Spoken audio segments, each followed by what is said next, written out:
This lecture is going to be quite a long one because what we're going to cover is really obstetrics, looking at scanning in first, second and third trimester and why we might have a scan. It's very common for everyone these days to have a second trimester scan.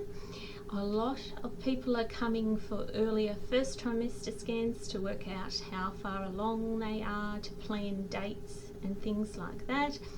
And it's rarer to have a third trimester scan. However, there are some issues that can happen in third trimester that we might need to follow up then. So we're going to look at those three stages in this lecture. So what I want to start with is really the gynecological side and start by looking at the uterus. The uterus actually sits behind the bladder, and then behind the uterus is the rectum in the female. Now the uterus can be what we call anteverted or retroverted. So that means the top of the uterus, the fundus, in an anteverted uterus, it sits forward anteriorly towards the bladder. In a retroverted uterus, that fundus flips backwards and points posteriorly towards the rectum.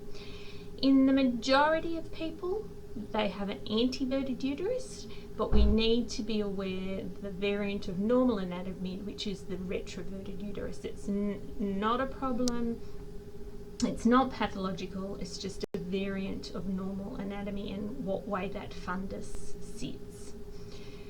Roughly with your uterus, you're looking at it as roughly the size of a pear, obviously inverted the other way. So the top of the uterus is the fundus, then we have the body and the cervix, which we'll look at in a diagram in the middle minute. It also consists of 3 layers. So the majority of the uterus is a myometrium, so it has the muscle that allows the uterus to expand to a great length and also then to contract back down. There's a fine perimetrium, which is just the covering of the visceral peritoneum. And then in the center is the endometrium, which is highly vascular, and the part of the uterus which is shed during a menstrual period.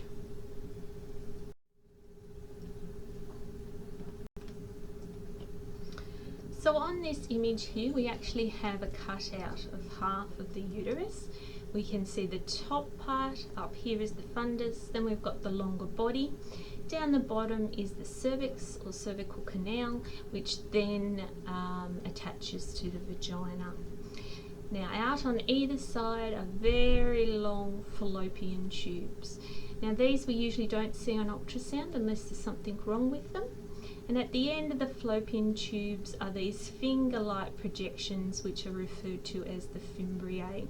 And they float out here, and this is the ovary. And when ovulation happens, the idea is the egg is released and these fimbriae suck and pull the egg up into the fallopian tube, and it makes its way down. And fertilization is supposed to happen out here in the fallopian tube, and then the egg moves its way down and implants in the uterus just here.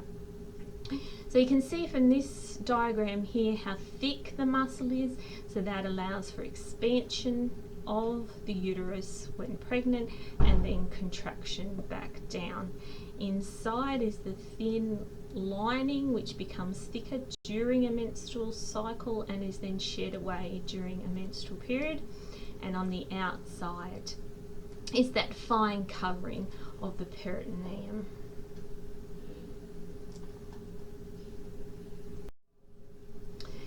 So the ovaries are out in to the sides of the uterus, which is we refer to as the adnexa, A-D-N-E-X-A, out to the sides of the uterus. They're only really fairly small. In a lot of people they're hard to find. Usually if they've got a little cyst or a follicle on them, they're easier to find, and that helps us. And certainly as we get older, they sort of shrink and shrivel up, so they can be difficult to find.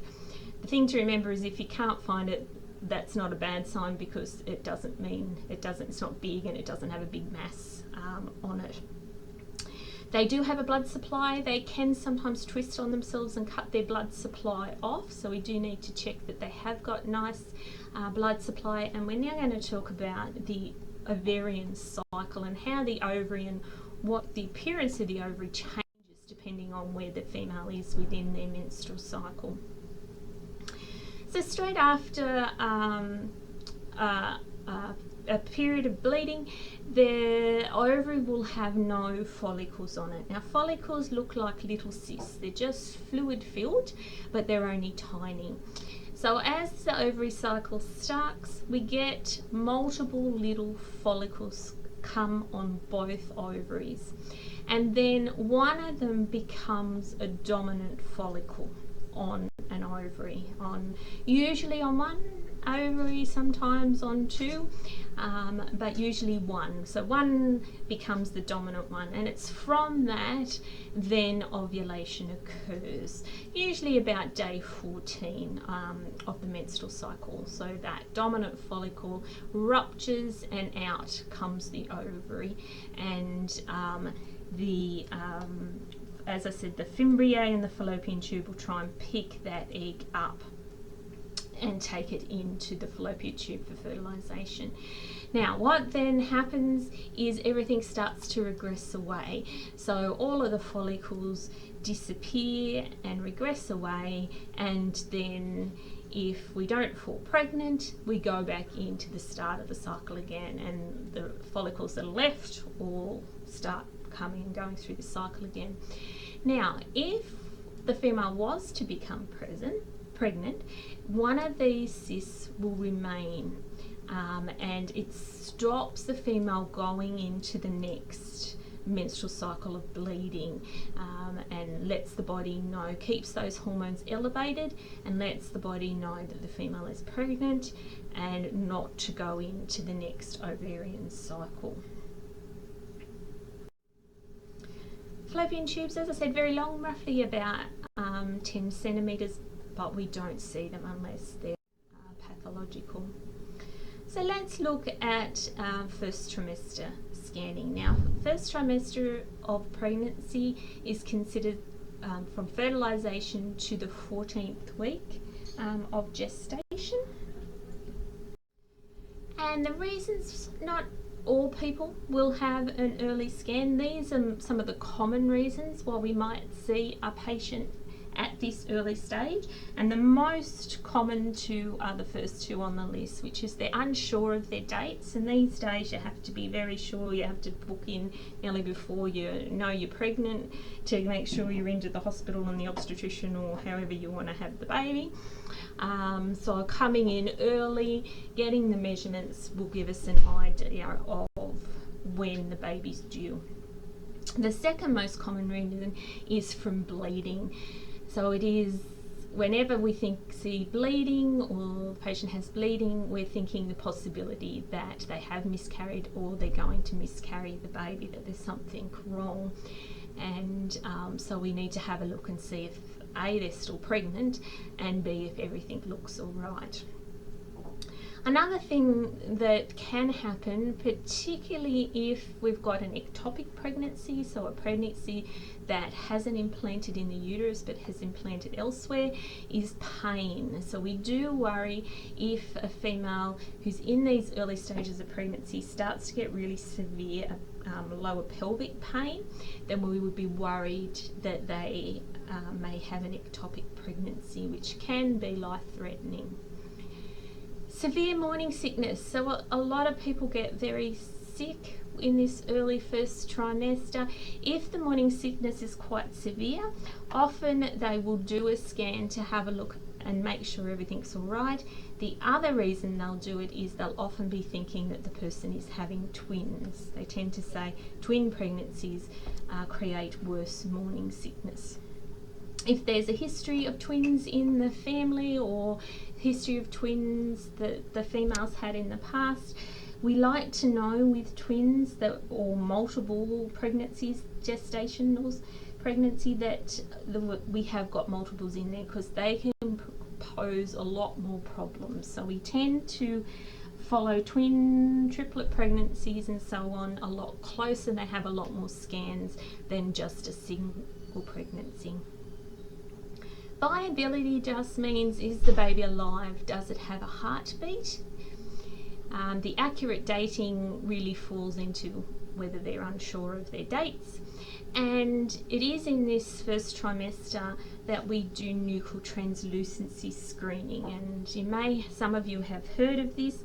And this is where, along with some bloods and blood markers in the blood, that we actually put in an ultrasound measurement of the skin on the back of the baby's neck.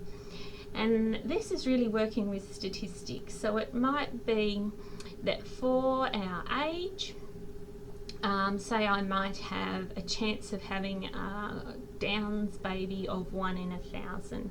And then putting my blood markers in and this measurement in, my probability will then change. So it might become worse or it might become better. So it might go to 1 in 50. So I might have a 1 in 50 chance of having a Downs baby, or it might go out to say 1 in 2,000. So more or less they're saying, now it doesn't mean I couldn't still be the one. I could. It's only playing with numbers and statistics.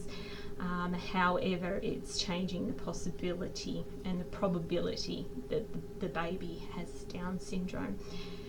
Then couples can decide whether they need to go on and have further testing done, or whether they just continue on with normal, the normal pregnancy and normal tests. The problem with the testing is it then becomes invasive. So they need to go in and take some amniotic fluid or a little bit of the placenta to actually do a DNA test on the gestation. So if they're going to do that, there is the chance of miscarrying. So there is risk if we go further. And that's why this nuchal translucency scan, even though it's statistics and playing with numbers, has become a big part of first trimester scanning. Now this is really interesting. So the date that we start a pregnancy from is the first day of the last menstrual, the end of the last menstrual period. So you always ask our patients, when was your last menstrual period? And that's where we take it from. So implantations of the fertilized egg into the uterus. Remember we talked about fertilization happening out in the fallopian tube. By about week 3, it will have implanted in, and often when it implants in, because it's burrowing into quite a vascular area, the patient often does get a little bit of bleeding and spotting. So often that worries them and they come in for an early first trimester scan. Now what you can see here is by week sort of 6, we can really, week 5, week 6, we can start to see it on ultrasound, so be able to assess the pregnancy. And the other interesting thing is that by week 10 of being pregnant, complete embryogenesis has happened. So that means that everything that should be there is there. And from there, it's just going to grow and develop and get bigger. But all its parts and all its bits are already there by the end of week 10. So it's amazing how early and how quickly the embryo actually develops. So here's an example of what happens. So we've got our dominant follicle coming round, our ovulation, and then we've got fertilization happening in the fallopian tube. So one cell becomes 2, which then divides and divides and divides and divides, and see how it sort of changes its name as it goes down. But don't worry about these. So they call it a zygote and a morula, and then it becomes a blastocyst, and then the blastocyst actually inserts. But don't too worry into the endometrium. Don't worry too much about that. Now wherever the embryo inserts is where the placenta will actually start forming against the wall of the uterus. And we want it to insert up high, up in the fundus. We don't want it to insert down low, because obviously the muscle's got more room to expand up here than it does down here, so that can cause complications if it inserts down. So if we were doing one of these early scans, we ask that the patients come with a full bladder. So 2 hours prior to the ultrasound exam, we get them to go to the toilet and empty their bladder, and then over the next hour drink a litre of water, which is quite a lot of water to get down in an hour, and they're usually coming and they are quite full. And the idea is that if we fill the bladder up, the bladder being fluid filled, it'll push everything away, and because it's sitting anterior to the uterus, it creates a nice window for us to visualize the uterus underneath and behind it. Otherwise, what gets in the way is bowel and bowel gas, and then it can be really hard to see the uterus and also to see the ovaries. So if we look at this picture just here, we've got our anechoic fluid-filled bladder. It's filled up, and this is the top, the fundus of the uterus here. This is an anteverted uterus, and it's covering so we can see right to the top, all the way down. This is cervix down here and vagina off here. So vagina, cervix, endometrium in the middle, and uterus here. So to do this scanning, we're going to use our curved transducer because again we want our wider field of view, and we are at quite a depth, so we need the 3.5 megahertz transducer to do these scans. So we have to assess the uterus and the ovaries to start with, and then we go looking for a pregnancy after that. Now here we look at the uterus in two planes at 90 degrees to each other, both longitudinal and transverse. The myometrium, the thick muscles, should be nice and homogeneous and the same. The endometrium, which is in the center, should look echogenic and bright, and it will change in thickness depending on where the female is within their menstrual cycle. So just after a period of bleeding, it will be very thin because it's shed away. As the menstrual cycle continues, the endometrium will get thicker and more echogenic, and we do measure the thickness of the endometrium. So if we look at this picture here, this is the bladder here, this is the uterus here, all of this is uterus, and so all of this thickness here is the myometrium, and then you might be able to make out there's a whiter, more echogenic, basically a line down the center that's just been measured there, and that is the endometrium. Okay, so it will change in thickness, and we always ask all our females the date of their last menstrual period. Then we go out to the sides, out to the adnexa, and look at the ovaries, again in two planes, longitudinal and transverse, and we calculate the volume of ovarian tissue out in these adnexa, and we also measure the follicles, so the little cysts out on the ovaries. Now, how do I know whether I'm going to call these follicles or cysts? And the difference is 3 centimeters. So anything up to 3 centimeters is considered a follicle and part of the normal function of the ovary. So it's a physiological, not pathological part of the ovary. If, however, I'm looking at something that is greater than 3 centimeters, then I'm going to call it a cyst, and that is pathological, not physiological. So your 3 centimeters is the marker that we actually use. Now remember, we talked about that if fertilization does happen, the body and the ovary has to keep the hormones up so that the female doesn't fall into the next menstrual cycle. So to do that, remember I said a cyst forms. Now that cyst is called the corpus luteal cyst. It does get rather big, and it's there to keep the body's hormones up so that the body knows that the female is actually pregnant. So if we look here at this picture here, this is the urinary bladder and this is the ovary on the outside, oval shaped, and then the little anechoic area just under the red dot there that's measured, that is a little follicle, okay, only small, and sometimes you can end up with really big cysts out on the ovaries because they're just coming out into the perineum, out into the space, push the bowel away, so they can get quite large, but that's just a little functional follicle. So you can have one, you can have multiple, and one will become bigger and dominant, and from that ovulation will occur. So once we've checked that the uterus and the ovaries look normal, we can then concentrate and look at the pregnancy itself.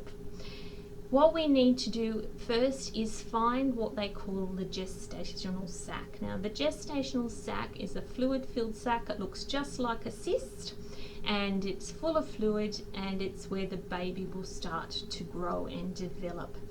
And we look at it in longitudinal and transverse, and we can calculate the volume of fluid within the sac, and our ultrasound machines can tell us from the size of the gestational sac how far along the pregnancy is. The other thing that we should be seeing very early is a thing called the yolk sac. And the yolk sac is where the baby gets its nutrients and nourishment from until the placenta forms and takes over. So it's very important to see a yolk sac. If we can see a baby developing in the gestational sac, at this stage we call it a fetal pole. So we don't sort of call it a baby just yet, just a fetal pole. And what we measure is we measure what's called the crown rump length, which means we're measuring it from the crown to the rump, the head to the bottom. So we're measuring it from one end to the other. And again, when we do that measurement, the ultrasound machine can tell us, given a fetal pole of that size, we're looking at a gestation of however many weeks.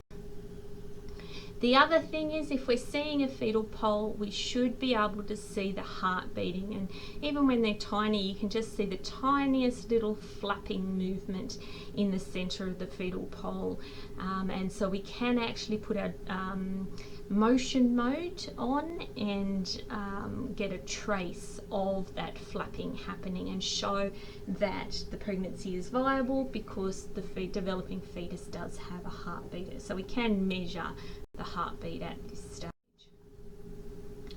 So here's the gestational sacs.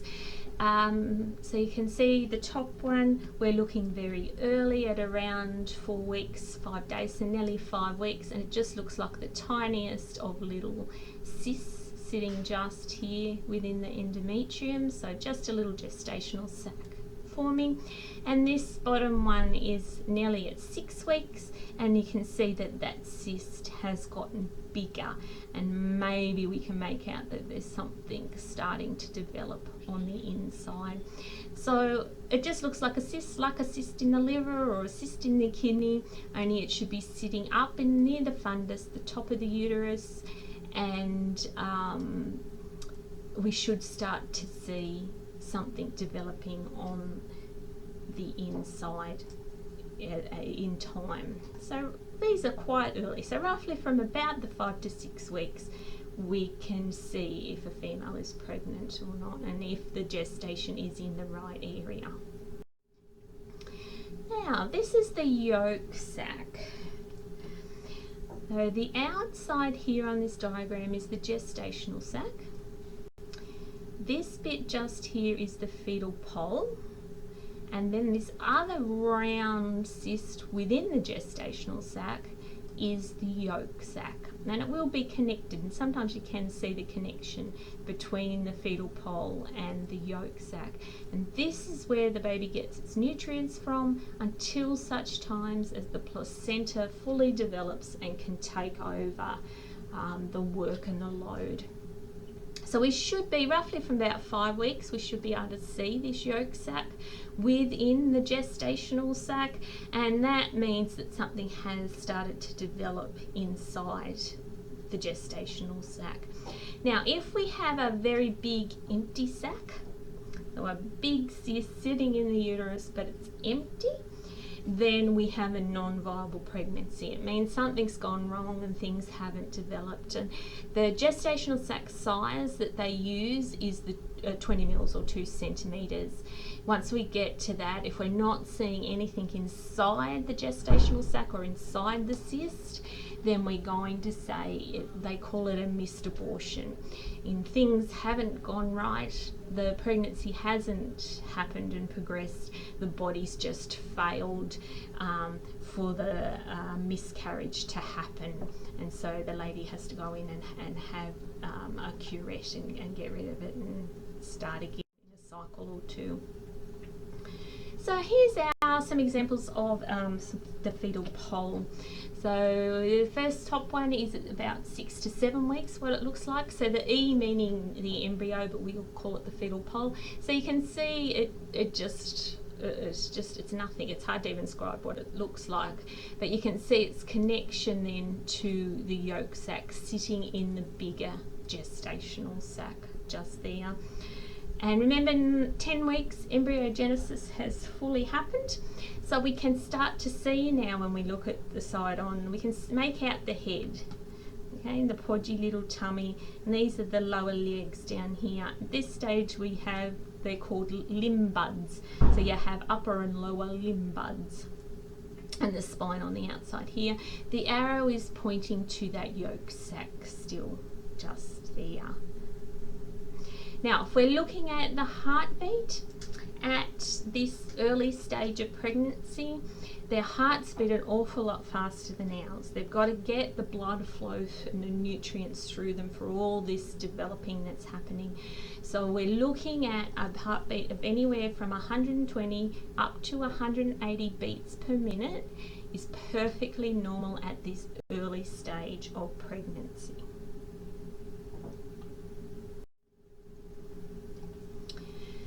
Now, these are some of the predictors of a bad outcome. So some of the things we might see on ultrasound that make us go, oh, this pregnancy doesn't look too good. Maybe it's not going to progress.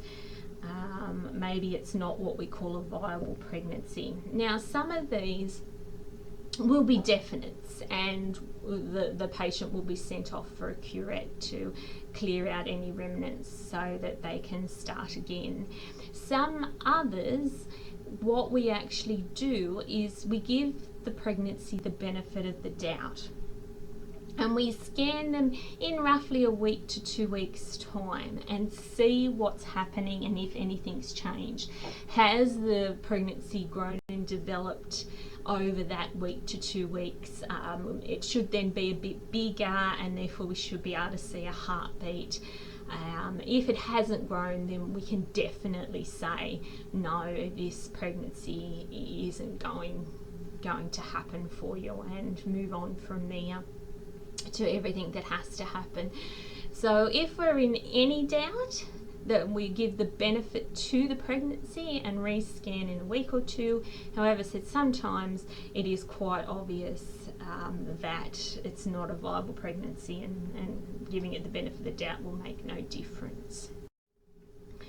So this is the big empty gestational sac we were just talking about. The MSD just means the mean sac diameter, so the diameter of the sac is greater than the 2 centimeters. Then we have what's called a blighted ovum. That's the technical word that they use for it. So it just means we've got a big empty sac, so a big cyst, nothing inside. So nothing has developed in there. The body still thinks it's pregnant, however, it's not. So they go and do a curette, get rid of this cyst and the gestational sac, and then the body can go back to normal functioning, and the couple can try again. This is another one that's just a definite not going to progress. This is actually the bladder up here, so you can see the bladder's not very full, and this is the uterus. The fundus is at the top, at actually cut off. Endometrium just here. And this thing that they've measured here, it looks a teardrop shape. Gestational sac should look relatively round, so it's a bad shape to start with. And the other thing is it's low in the uterus. It's down near the cervix. It should be sitting up here at the fundus. So it's the wrong shape. It's sitting low in the uterus. It's actually on its way out. Sometimes they will pass naturally between you seeing the patient and then them getting back to the doctor. Other times they need to go in and do a curette and actually scrape it out and get rid of all the remnants. Can't leave them in there because you can get infections and bleeding and nasty things, and it can cause damage to the uterus and the couple's ability to have pregnancies in the future. So we need curettes and we need to clear it all out. This is another one we can be very definite about. Again, look at the shape of the sac. It's not nice and round like a cyst. It may be up in the fundus and in the right spot, but it's a really irregular shape. It looks rather big, doesn't it? And it's empty, there's nothing inside it. So big, empty, irregular sacs, something's gone wrong. Now, on this image, the E is the embryo or our fetal pole. So this is the developing baby just here. Now the YS is the yolk sac. Now the yolk sac should look like a cyst. In this case it's all echogenic. Now the reason it's all echogenic is because it's had a bleed into it. Now if the yolk sac has blood in it instead of the fluid, then the baby's not going to be able to get its nutrients. Right? If it can't get its nutrients, it can't develop. So unfortunately, that is a really bad sign, and we know that this is a pregnancy that will not be able to continue, and this fetal pole will not be able to develop properly. So it's better to have the curette, get rid of what's there and start again. The A is the amnion. So there is a fine membrane that goes all the way around within the gestational sac. Don't worry about it in any way, shape or form, but that's just what the A is pointing to, the amnion, which is just part of the gestational sac, but please don't worry about it. Now, you've probably heard of ectopic pregnancies. They're becoming more and more common because of IVF treatments and people who are having boosted hormones and fertility help is leading to an increase in ectopic pregnancy, because we're sort of artificially implanting. We're also artificially implanting in some cases multiple fertilized eggs, and I have actually done a lady who had IVF and who had 2 implanted, one implanted perfectly within the uterus and one had implanted out in the fallopian tube and was out there. So she had 1 ectopic and 1 normal. So they are increasing ectopic pregnancies, and just because you see a pregnancy in the uterus, you can't necessarily rule out that there is an ectopic as well, particularly if they're on IVF, which stands for in vitro fertilization. The other things that can, I suppose, increase the chance of a person having an ectopic pregnancy is an IUCD, which means an intrauterine contraceptive device, which is where they put a special device into the uterus and it sits in the endometrium, and the idea is it sits there to stop the person falling pregnant. However, they still can become pregnant, and instead of coming down into the uterus, it can get stuck up in fallopian tubes and or flow out into the perineum, so they can increase problems. The PID stands for pelvic inflammatory disease, so that's where a disease which is inflamed the uterus and the fallopian tubes, and you can often end up with fluid remaining out in the fallopian tubes, and that fluid can mean that the egg can't move in the fallopian tubes normally like it should be. So fertilization can happen out in the fallopian tube, but then instead of moving down into the uterus, it gets stuck out there, and therefore we have an ectopic pregnancy. If the patient's had previous surgery in fallopian tubes and uterus, you can get scarring happening, and they often refer to this as adhesions.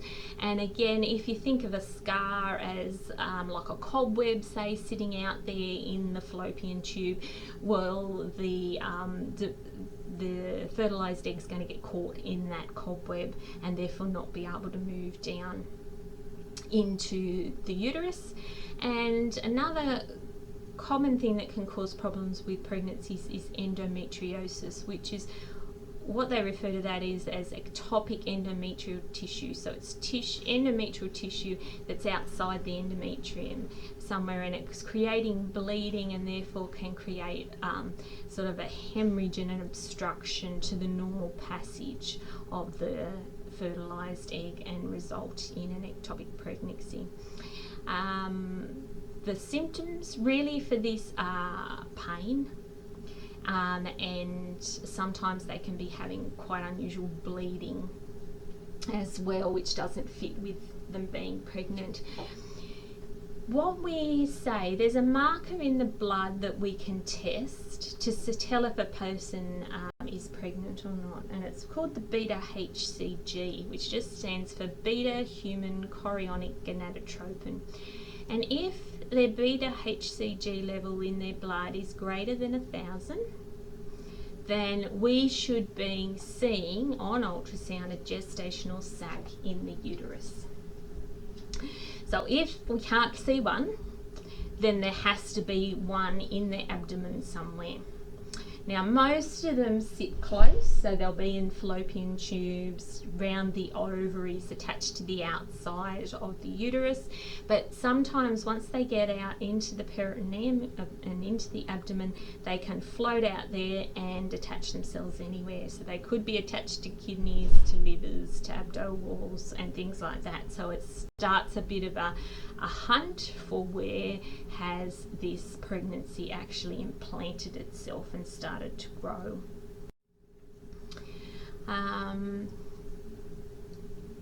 So if we've got the thick endometrium but an empty uterus, if we've got free fluid, what we're starting to think is that it could have ruptured. So if you can imagine a tiny thin fallopian tube and you've got this big developing egg out in the fallopian tube, eventually it's going to rupture the fallopian tube and burst open, and that can create free fluid or ascites in the abdomen. Any masses that you're like, oh, that doesn't, is that the ovary? Or I've seen an ovary and then I've got this other, what's this other thing sitting out there? Well, that could be the pregnancy. So the picture when we're scanning and the dates and what we're looking at needs to add up, and if it's not, we need to go hunting for the pregnancy. Go out there and find it in the patient's abdomen, which can be very challenging, particularly if it's near bowel gas.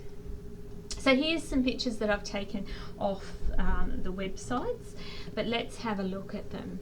So here we've got a left ovary. The LO stands for left ovary, and we've got our follicle on the left ovary just here. And this is actually a gestational sac. Okay, the gestation here with the gestational sac in the middle. So this has come out of the fallopian tube and attached itself basically to the edge of the left ovary and trying to attach and form its placenta out there. On this bottom one, here's the vagina, cervix down here. Here's our uterus with our lovely gestational sac in it, our yolk sac and our fetal pole. Beautiful. Sitting in the right spot, and then we've got this mass. Okay, outside the uterus, it's attached itself to the posterior sort of aspect of the uterus down near the cervix just here, and it's growing beautifully at this stage. We can see our gestational sac and our fetal pole, and it may even have a heartbeat. That's perfectly can happen as well. The problem with them is they obviously can't stay. We have to get rid of them because they're not within this special myometrium, they can get damaged out there, and naturally there's no room for them to expand. And these days they can actually go in and inject into the gestational sac and therefore terminate and kill off this pregnancy, and then keep the one that's happening in the uterus. So it is possible to terminate the ectopic and still keep the real one that's going to develop and be all right within the uterus, which is good for someone who's been through IVF, because it's a big long process IVF to go through. So that's some of the reasons why we do it early. So is it in the right place, and how far along on our dates? Now, pretty much everyone these days comes for what they call the morphology scan. Morphology meaning let's look at the morphology of the body, or let's look at the body parts of the baby. So everything that we can possibly look at, let's look at and make sure it's there and looking normal. Generally, this is done within the 18 to 22 weeks of gestation. The idea being the longer we can leave it, the bigger and the more developed the baby will be, and the easier it will be to see things. However, we come to a point that if there's something wrong and we need to actually terminate a pregnancy, there comes to a point where even if we terminate them, we can keep them alive. So if we are going to terminate a pregnancy, we really need to do it roughly before the 24 weeks of gestation is ideal. So that's why we do it this 18 to 22 weeks. So around the 19 to 20 weeks is a really nice time, and most babies have developed in a big enough size that we can see things quite well at 19 to 20 weeks. So it's referred to as the morphology scan. So it's done fairly routinely now to check that everything's there, that the baby's growing all right, that it's happy and healthy in its environment. If they haven't had an earlier scan, it also can confirm dates from last menstrual period dates, and check that there's only one. Sometimes you get surprises and there's 2 or 3.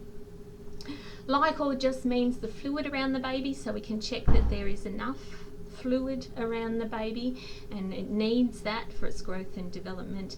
At this stage we shouldn't be having generally any bleeding, so if there is bleeding we tend to be worried. What's going on? Oftentimes that will be related, the bleeding will be related to the placenta, and it's usually a placenta that's implanted low in the uterus that's causing the bleeding. And so looking at the placenta where it is and whether it's healthy or not is very important, because if we've got a placenta that's starting to bleed, then mum needs to go into major bed rest, not be lifting things. And which is a bit ironic, because most people around this time decide they're going to move houses, because baby's not going to fit in the house that they're currently in, so they're working madly, packing boxes, lifting things. And if we've got a low-lying placenta, that's all. No, you can't do that. Some of them even have to go be admitted to hospital and go on bed rest, so that the pregnancy can progress normally. Now, this is an idea of all of the things that we look at when we're scanning the baby. We do some measurements. We measure the head, the tummy and the femur, and from that the machine can tell us how many weeks gestation the baby is measuring. And then we have to go and document all the other things on this list and measure a lot of them and make sure that they're all looking normal and within normal limits. And I'm not going to read them all out, I'll leave you to have a look through them. But what we're going to do now is look at each area. We'll look at the things we measure and normal limits, and look at some of the common pathologies that we may encounter in this fetal morphology scan. So let's start at the top with the head. Now we measure what's called the biparietal diameter, which we abbreviate to BPD, and also the head circumference, which is like putting a tape measure around the periphery of the baby's head, and they go in to actually working out how many weeks gestation the baby is.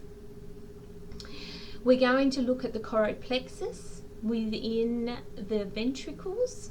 We're also going to measure the lateral ventricles, and they should be less than 10 millimeters. If they're not, then we've got something going on. The cerebellum should roughly equate to the gestation, so it should, if it's say an 18 week, it should be 18 millimeters, and it should look like a peanut. If in fact it looks like a banana, then we suspect that the baby will have a spina bifida when we go down and look at the spine. We also measure the cisterna magna, which is a fluid-filled area, and that should be less than 10 millimeters. And that nuchal skin fold that we were talking about earlier with the nuchal translucency scan, we measured that again, and it should be less than 3 millimeters. And there's quite a bit that we look at in the head and quite a few measurements that we take. So here's some pictures of the head. Round the outside is the bone, and we're looking down into the brain from above. So you're looking down into the head. And it's at a specific level. We have to have specific structures in seeing them in the head, but we're not going to worry about that for us. But we measure from the outside of the bone at one end to the inside of the bone at the other, and that's called the biparietal diameter. And when we do that measurement, the ultrasound machine says, okay, that's a head BPD equates to, say, an 18-week, 4-day pregnancy. With the head circumference, we put the dots of best fit around the bone, so like putting the tape measure around the periphery of the skull, and again the machine will tell us for a head circumference of that we're looking at a pregnancy of so many weeks. So they're the first two measurements that we do. On these scans we can make out the peanut shape just here, okay, between the arrows. It looks like a peanut. So that's the cerebellum that we measure, okay, roughly equate to however many weeks.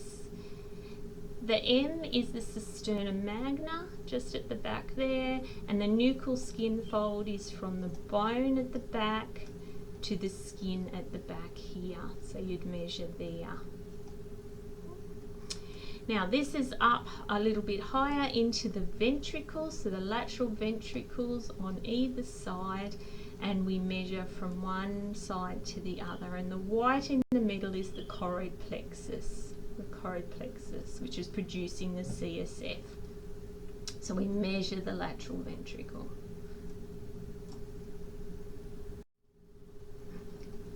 So what abnormalities might we find?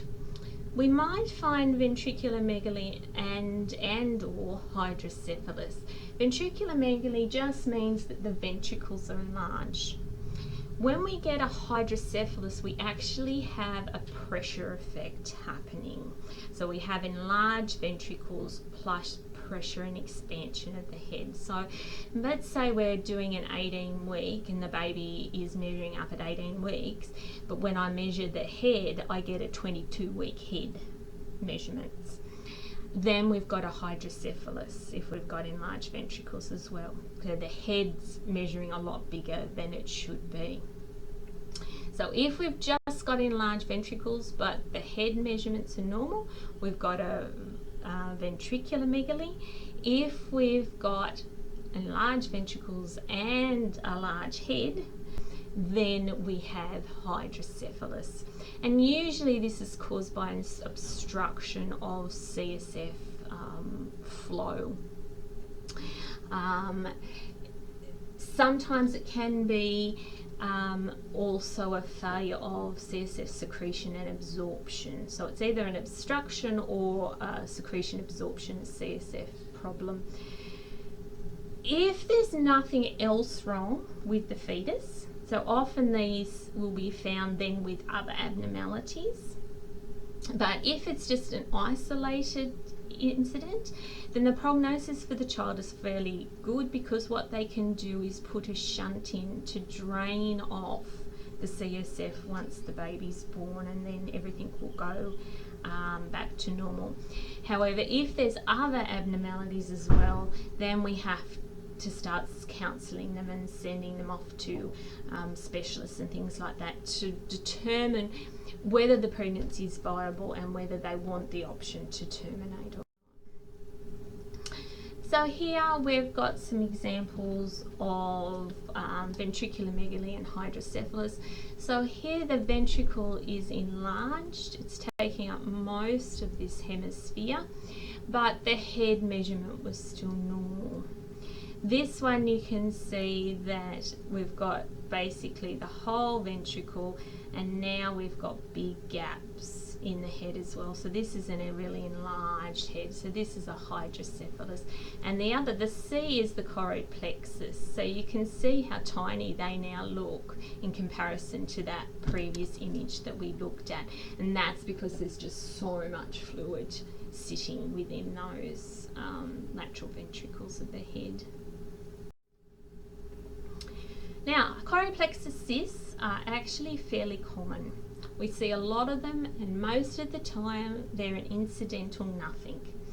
However, if we have multiple little things like choroid plexus cysts, it can be an indication that we have a baby that's developing with a chromosomal abnormality. So choroid plexus cyst is what we call a soft sign for a chromosomal abnormality.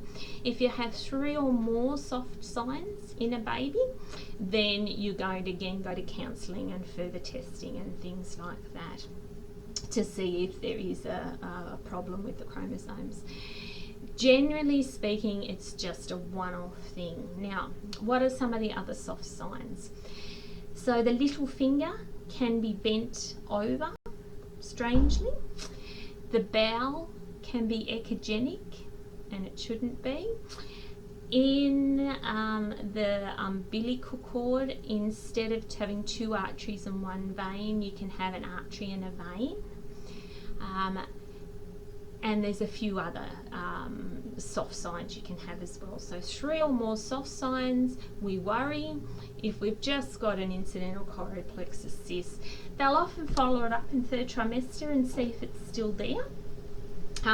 But it's certainly nothing for the patient to worry about. So here's some examples of choroid plexus cysts, and some of these are quite large. I've seen an awful lot of choroid plexus cysts, and most of them are small, like the ones on this image just here. You can see we've got dual ones on either side. Often they're just on one side. This one looks like it's got multiple that have all joined up together. This one's just got one at the back, and this one has quite a large one in just here. But as I say, the majority that I've seen have just been small like this. Some of them disappear over time and some of them remain, but on their own they're nothing to worry about. So coming down a little bit from the head, we've got to come down and look at the face and the nose and the lips of the baby and make sure that all of that and the hard and the soft palate have actually developed normally. And for these sort of things, no, you're not going to terminate, but it is nice to know that if your baby's going to come out with a cleft lip, that you know in advance, so it's not such a shock when you actually do deliver.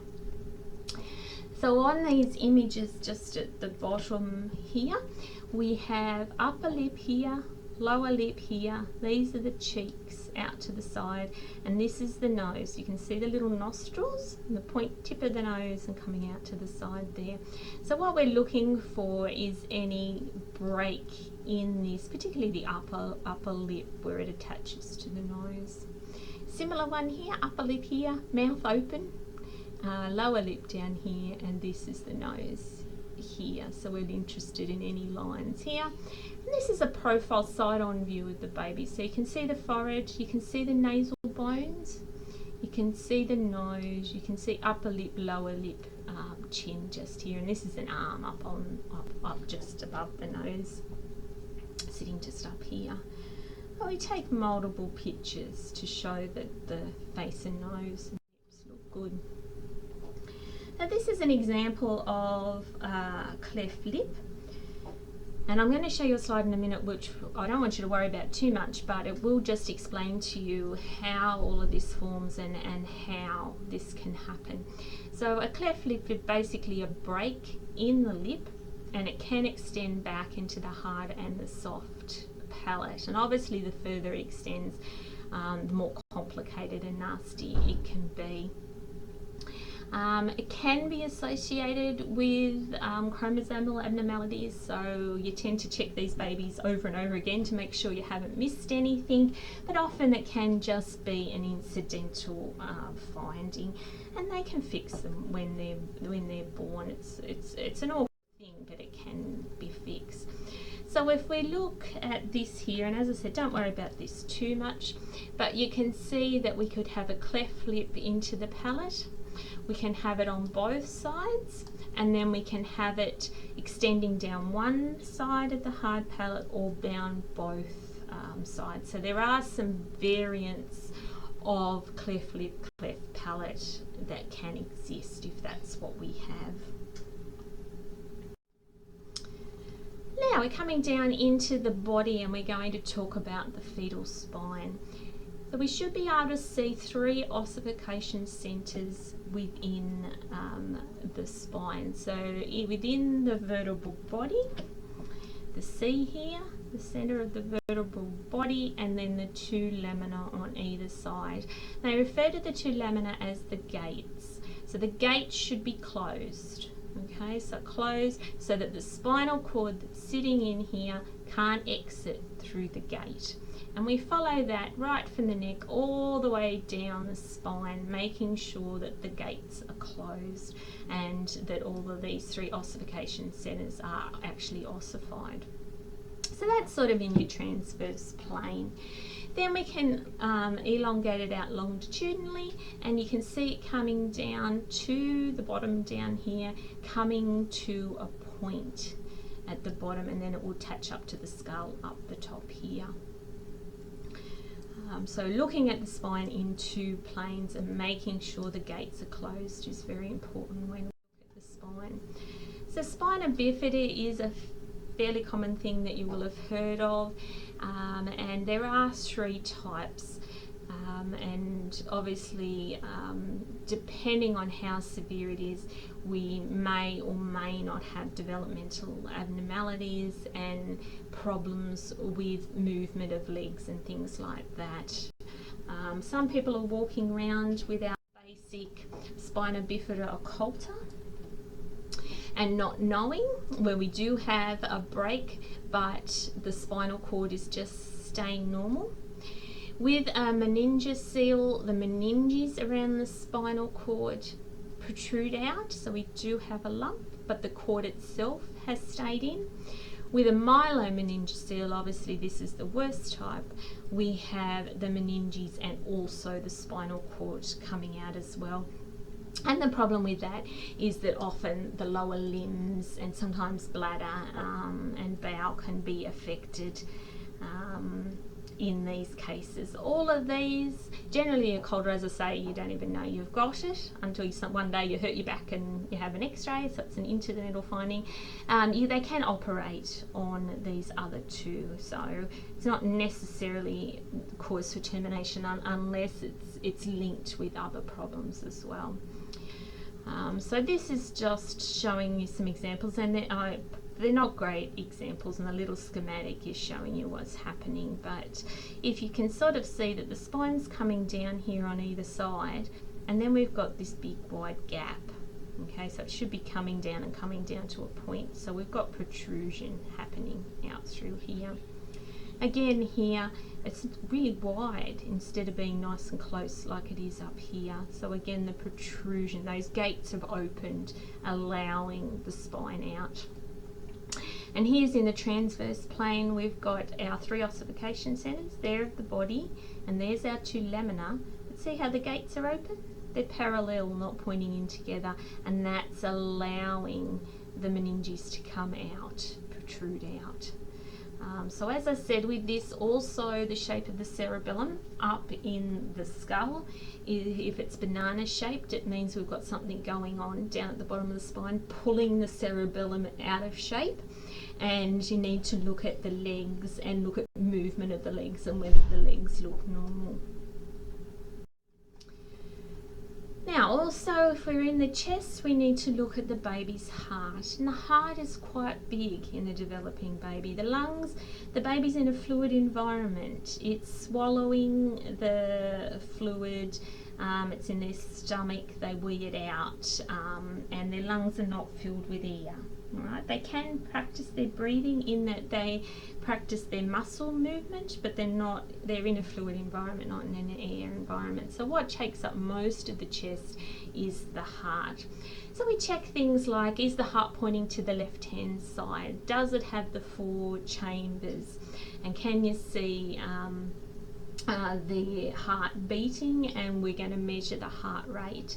Now at this stage, the heart rate should have slowed down a little bit. So if we've got 180 beats a minute heart rate at this stage, that's a bit high. So in our range now, we're looking at 120 to 160 beats per minute is perfectly normal.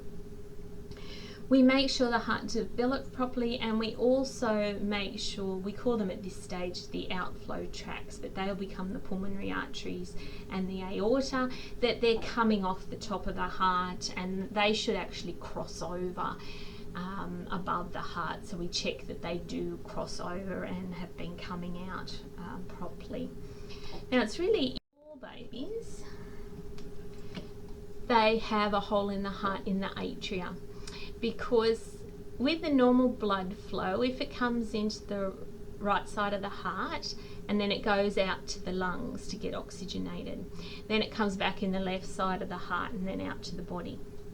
Well, in the baby, there's no need for the blood to go out to the lungs because it's not going to get oxygenated out there. The oxygen is coming through from mum through the placenta. So there's always a hole in the heart in the atrium here.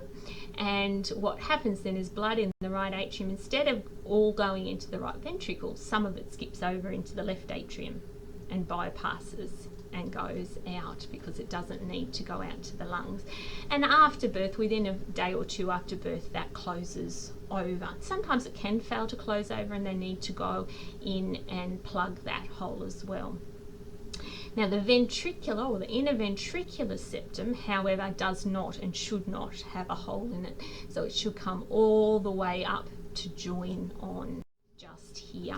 And if it doesn't, then we're not getting blood flow happening. Now this is the interesting part of how the heart actually develops, which is quite amazing. So they call it a cushion. And it really starts, if we think of it as a rectangle with a round circle in the centre, and the atrial septum starts growing down and the ventricular septum starts growing up. As the ventricular septum grows up, it gets thinner and thinner, and then it attaches to the round cushion in the centre, and it's thick down the bottom here, and then as it attaches to the cushion in the center, it becomes thinner. It thins down and becomes more membranous, and if it thins down too much there, that's when we can end up with a hole in it.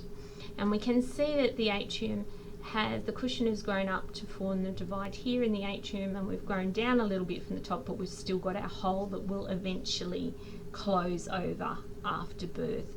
But sometimes we can have a hole in the ventricle because it's just thinned out way too much here in development. So they have to go in, usually it's open heart surgery, and they put a plug in to close the holes over, so we get normal blood flow and normal oxygenation of the blood for the child. So embryology is actually quite interesting, and you do quite a bit if you do further ultrasound study. Now down in the baby's abdomen, we're going to do an abdomen circumference measurement, which is just like putting a tape measure around the baby's waist, like we did around their head. We also make sure they've got a stomach and that it's on the left side, pointing the same way as the heart. We're going to look at the kidneys.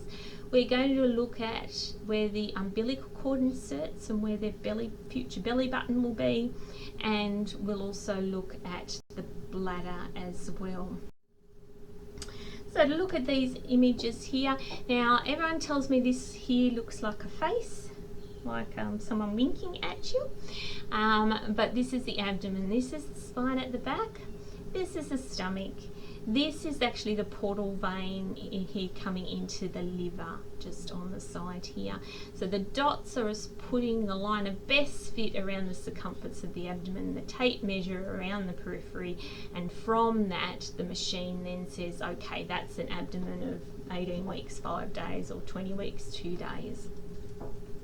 This one here is the spine, again with the shadowing, and we're looking at the kidneys on either side of the spine. So in transverse, remember, the kidneys look nice and round, and we can see the little renal pelvis just coming out here, so we can measure that. This is down at the bladder, so we need to make sure the baby has a bladder. They will wee out as well, so you will see it fill up and empty. And then we put our colour Doppler on, and we should see the 2 arteries coming in on either side of the bladder. We don't need to worry about the vein, because if it didn't have a vein and it wasn't draining the blood away, you wouldn't have a viable pregnancy. So remember that only having 1 artery is a soft sign for the chromosomal abnormality, so we need to check we've got the 2 arteries. As I say, they come in on either side of the bladder, and we show that with our colour Doppler.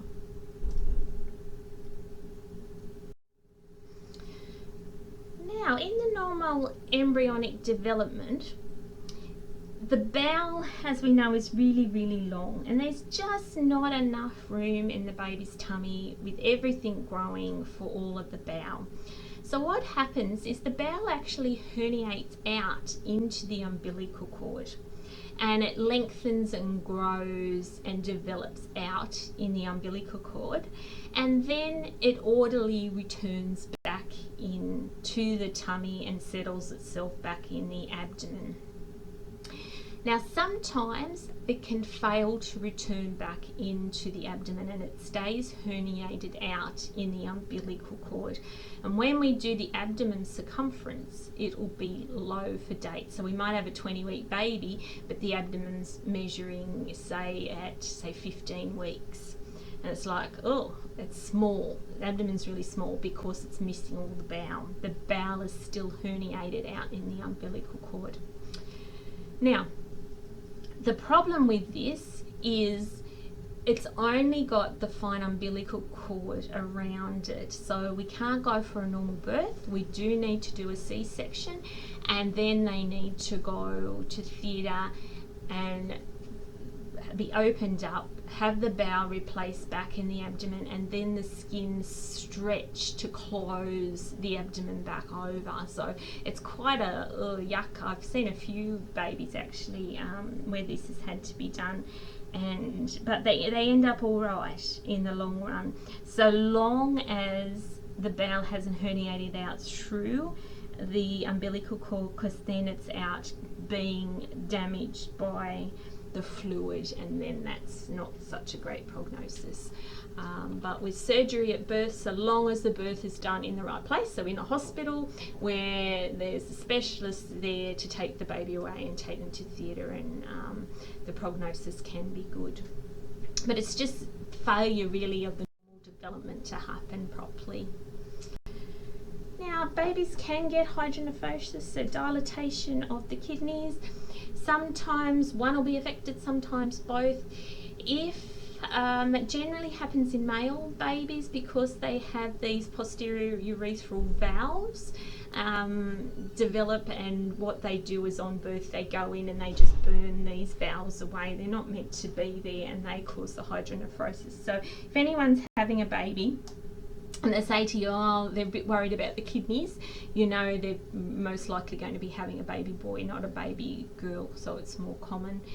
So if we measure here on the image, we've got our spine, we've got our round kidneys on either side, and we've got our rather prominent renal pelvis. So if it's up to 20 weeks gestation, if it's less than 4 millimeters, it's normal. And if it's less than 10 millimeters in the 3rd trimester, it's normal. Otherwise, we refer to it as a hydronephrosis. And as I said, the likelihood is it's going to be a male baby and it'll have these valves. If it's the obstruction happens early, it can cause a lot more problems. And if we get an obstruction that is early and bilateral, then the baby won't develop properly. So if we get to this stage, then everything will be fine. They'll be able to fix it once the baby's born. Now, the leg. We measure the upper leg bone, the femur bone. We measure both. And again, this is, the machine tells us how far along the pregnancy is from the measurement of the femur bone. Some have long legs, some have short legs. We need to also check that there we've got tibia and fibula, and that the foot's coming off at 90 degrees. We also check we've got humerus, radius and ulna, and we look at hands and fingers and things like that. And feet pictures and hand pictures are really great. Parents like those, they can see what they're looking at, where a lot of everything else we take is rather abstract. But it is important so that we make sure all the bones are there, but we must measure the length of the femurs. So when we measure the length of the femur will look a little bit bowed. That's just because of the curve of the ultrasound transducer, so the leg itself isn't bowed, but you measure it from one end to the other. So hip end to knee end, and again, the machine will tell us what the gestational age is. Here we've got a humerus down to elbow, then your radius and ulna in your hand, and here's the foot. It's like a footprint in the sand.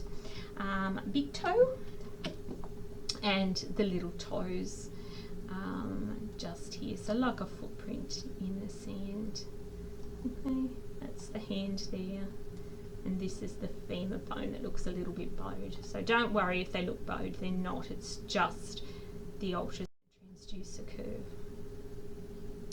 So lastly, we need to look at the placenta. Where is it? Where is the cord inserted within the placenta? And is it in the way? Sometimes it can implant over the cervix, and then that's referred to as placenta previa. And so we're not going to be able to do a normal delivery if the cervix is blocked by the placenta. Placenta is very vascular, so we have to be careful it doesn't get damaged in any way. So we look at it in longitudinal and transverse, take a few pictures of it, put the colour Doppler on, show where the umbilical cord is inserting. And what's really interesting in the placenta is that the fetal blood and the maternal blood never mix, so they have their own sides each to the placenta. As the pregnancy progresses, the placenta starts to become a bit old and hatted. It gets some calcifications in it and it starts to shrink, getting ready to be gotten rid of at the end of the pregnancy. So it starts to shrivel up a little bit. So it does change appearance as we go along. So on these images here, this is the placenta, so it looks bulky on the uterus, so we need to say, is it on the anterior wall? This is one's on the posterior wall and sort of fundal, and then is it down near the cervix? So this here is the cervix just here, the B is for the bladder, and this will be the edge of the placenta here. So we need to measure how far the placenta is from the cervix, and we obviously don't want it covering the cervix because then we can't get out, the door's closed. Also we can measure the length of the cervix. So in some people the cervix can get short and they can be at risk of going into early labour. Sometimes they even go in and put a stitch to keep the cervix together in some patients so the patient doesn't go into labour. So we can measure the length of the cervix as well. So the placenta previa, it happens not all that often, but it does happen. It can, as I said earlier, be a cause of bleeding. So we can they have these 4 grades, as you can see at the bottom of the slide. So it can just be low-lying, in which case often when you look in 3rd trimester, because the uterus is expanded further, the placenta moves away with the wall. Other times it will be covering, and if it's covering, then it causes a lot of problems. And so this, we need to know where it is so that they can decide whether they can deliver naturally or whether they need to be doing a cesarean section to bring the baby out. So here's an example of the B is the bladder and the V is the vagina coming up. So here's our cervix sort of down in here, and what we've got here is the placenta sitting right over the cervix. So there's no way in the world that the baby's going to be able to get out of there. It will damage the placenta, will have bleeding, and it's likely we would lose both baby and mum. And you can see why they had a lot of people did, and babies did die during childbirth in the olden days. So this is lucky, it's low, it's posterior, they go in, do the C-section and cut anteriorly here and get the baby out. So that's right over the cervix, placenta previa.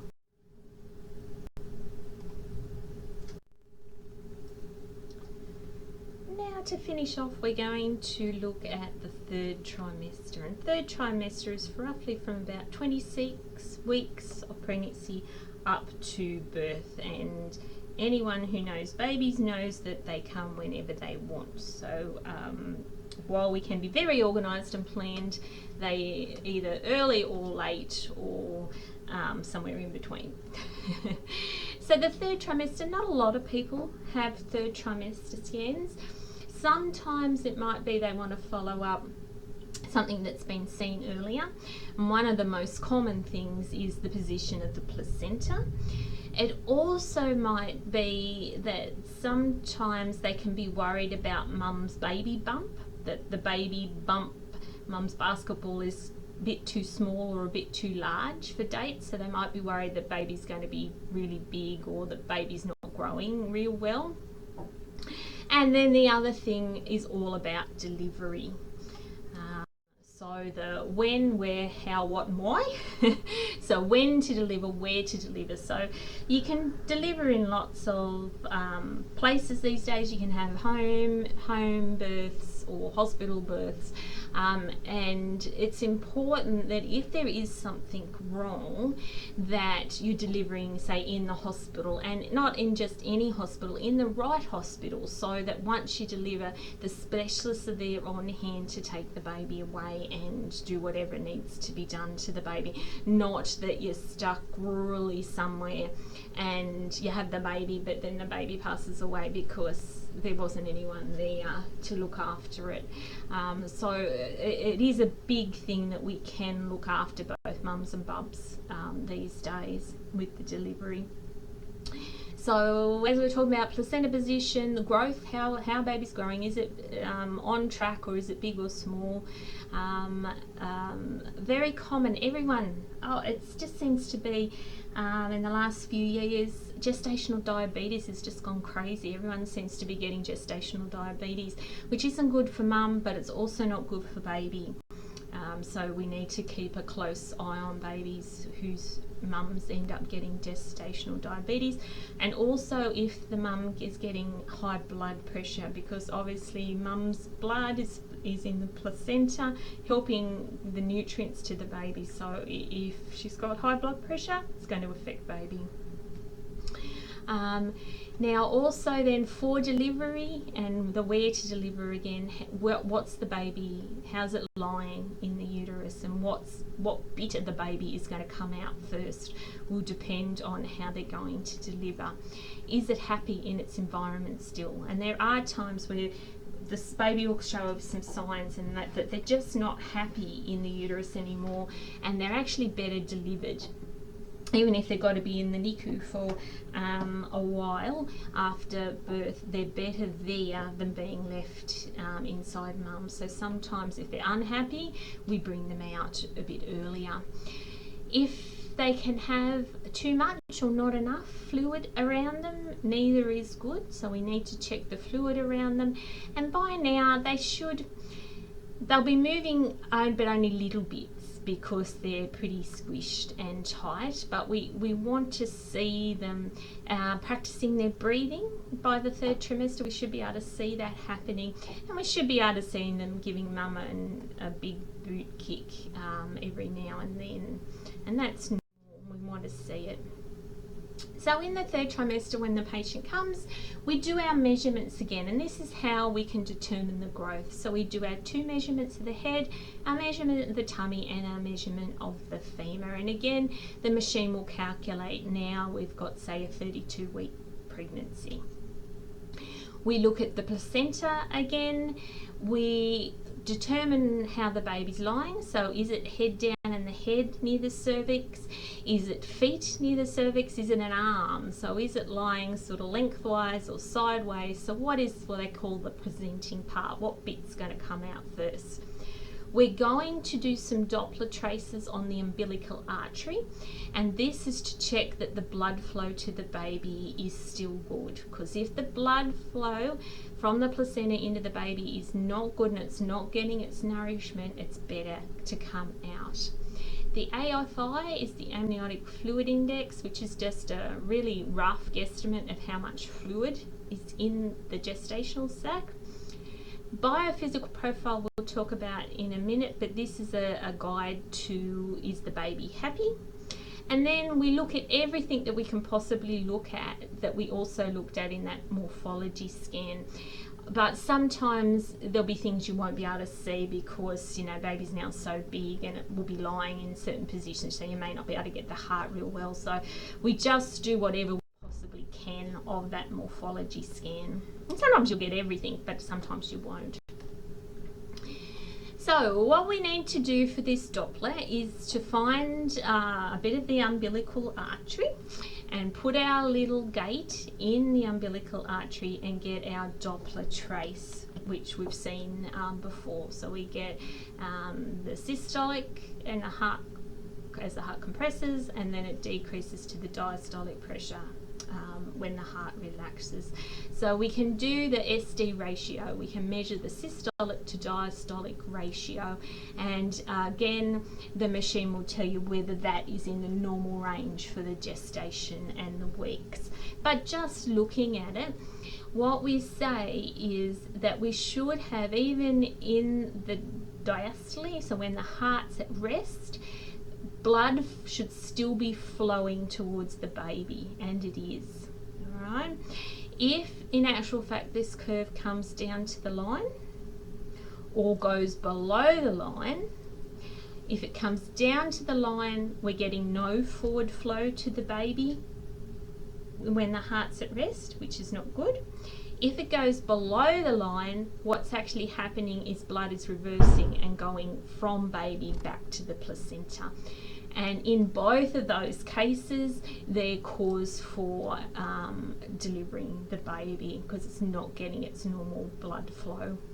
So then what we're seeing here, this graph, is actually what we want to see. That's a normal looking Doppler in 3rd trimester. So this is an important thing that we do to determine whether it's time to deliver the baby or not. So what they're saying here in the bottom line, it should be low resistance flow, which just means they say the baby should be a low resistance bed, in that they're not posing any trouble to the blood coming to it. It's sort of lying there going, yes, send the blood to me. So we should have blood flow above the line. As I said, if baby's going, yeah, I don't want the blood, or, you know, take it back, then it's going to come down to the line or below the line, and therefore it's not acting as a low resistance bed and it's not happy. So, fetal presentation. Can the baby deliver naturally or not? So ideally, the presenting part, the bit they want to come through the cervix first, is the head. And then it gives them something to get hold of to pull the baby out. Other times they will often do it naturally as well, is if it's what they call a frank breech, in which case the baby's bottom is the presenting part, but the legs are up above the baby's head. So again, you've got the bottom to hold on to and grab and pull the baby out. If we've got shoulders, feet, arms, anything else, then they're going to want to do a cesarean section, because you can't have a baby halfway out and then change your mind. So you don't want baby getting stuck.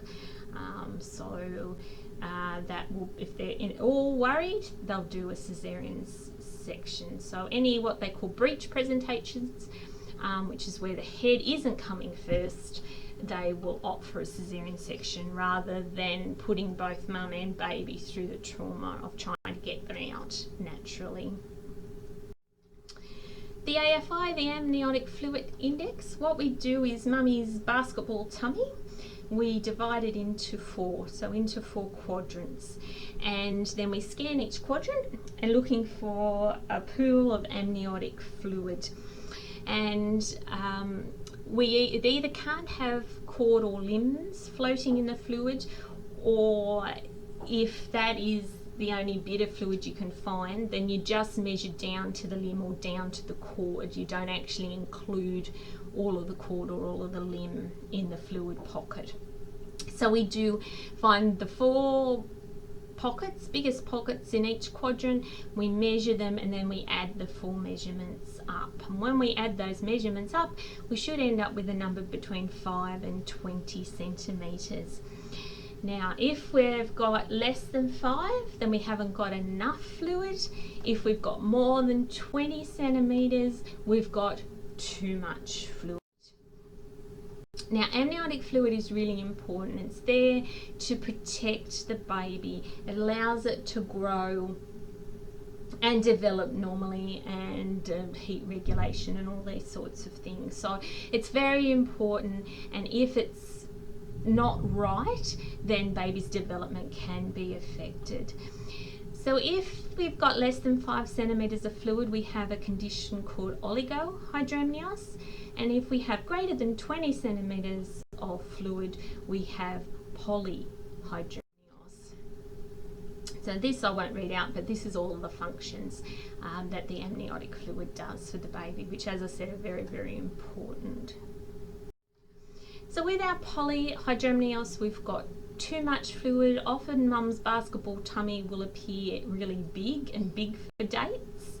And the majority of times we don't know why we've ended up with more fluid, but we do start to worry, is baby all right, or are there abnormalities there? And it could be from the baby that it's happening, or it could be from the mum. So we watch these pregnancies, and if baby starts to look unhappy or is not growing, is showing bad signs, we will actually induce the pregnancy and bring the baby out early. The other one, where we haven't got enough fluid, is a condition called oligohydramnios, and often with this one, mummy's basketball tummy is small for dates, so it's measuring sort of small, so they think the baby's going to be small. This is probably the worse than too much fluid, in that then baby gets a bit squashed and it hasn't got all that fluid around to protect it. And because when we're scanning these babies, because the fluid's not there, the fluid acts like a window for us to see the baby. So you'll often be scanning these babies going, can't see anything, I can't get nice images, and the reason is because there's not a lot of fluid. These babies we're going to follow very, very closely, and a lot of them we will induce early because they will be worried about particularly their lung development and their retardation in the growth. So IUGR means intrauterine growth retardation. Because there's not enough fluid there, they're just not able to grow properly. The other thing we have to worry about with the baby is that, are the kidneys normal?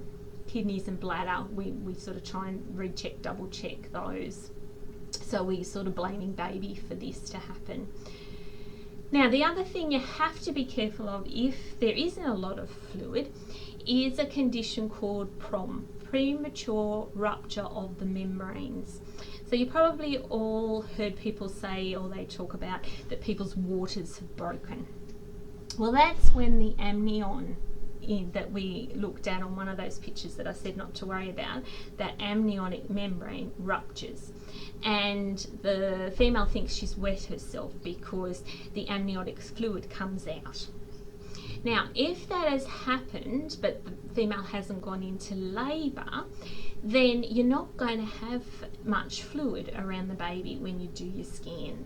So premature rupture of membranes means that their waters have broken, but they haven't gone into labour. So often we need to induce labour. So we often talk to our patients and go, you know, did you have an incident where you felt like you wet your pants recently, or something like that? And if their answer is yes, because often they may not know what was going on, then you know that they've had a rupture of the membranes, and again they'll induce the pregnancy rather than sitting on it and watching it.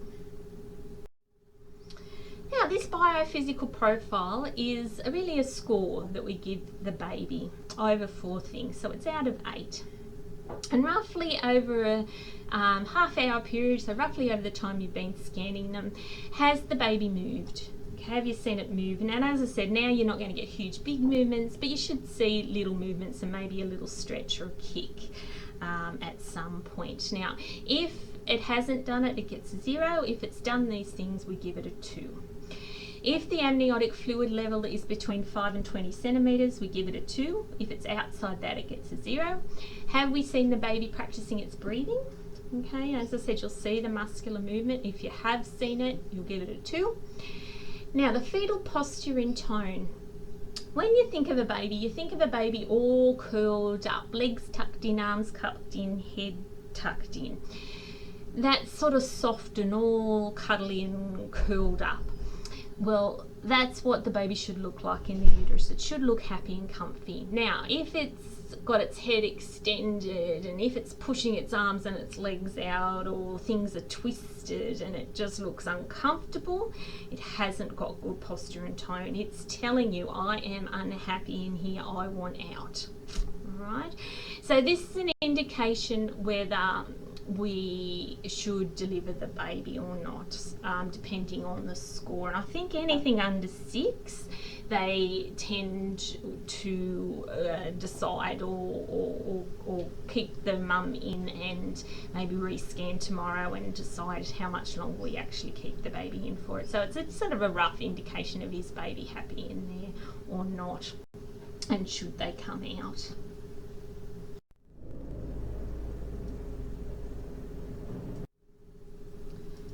So just to finish off our obstetric and gynecology lecture is just a summary of where ultrasound fits in for this field, and really, because we're not using ionising radiation, it really is going to be the first port of call and the modality of choice for imaging uterus, ovaries and the developing fetus.